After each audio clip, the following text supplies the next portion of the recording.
run this puppy. See if we can get her stuck.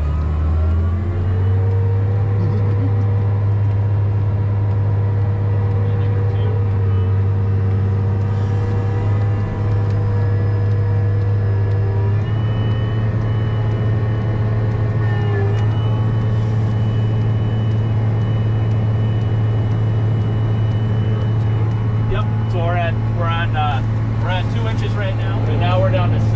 Now she's really sinking. We'll go back up to 3. We'll raise her up out of the ground a little bit.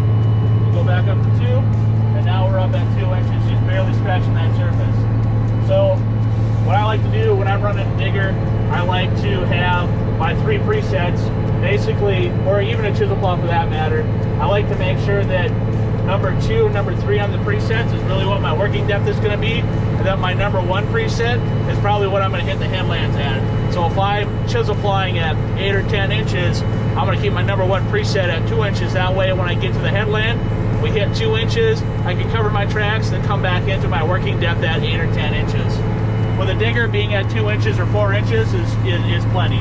Maybe you only want to be at 1 inches or 2 inches to cover your tracks at the headland, but you know, when you're a contract farmer or a custom farmer, we want to make sure we're covering our tracks and doing a good job. Otherwise, guys aren't going to want to hire us. We don't do a good job.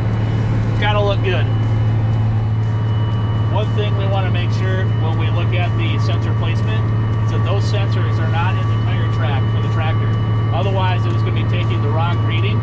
So if I'm in wet conditions and we start sinking down with that tractor, it's going to be recording where we sunk, not where we actually need to be at. We'll bring her up to 3. You can feel it in the tractor that it's letting up on the amount of pull that it needs. We'll go up to 2. You can see it raise up a little bit.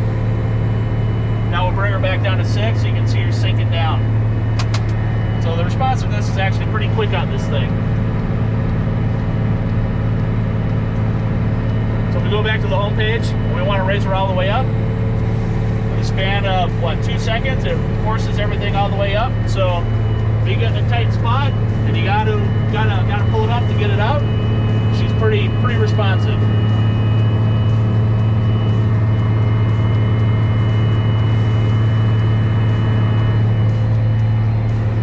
So with the headland function, it'll raise it all the way up, which will allow you to phase your cylinders. And then when you drop it all the way back down, it goes back to your preset that you had. So for us, our preset was 6 inches.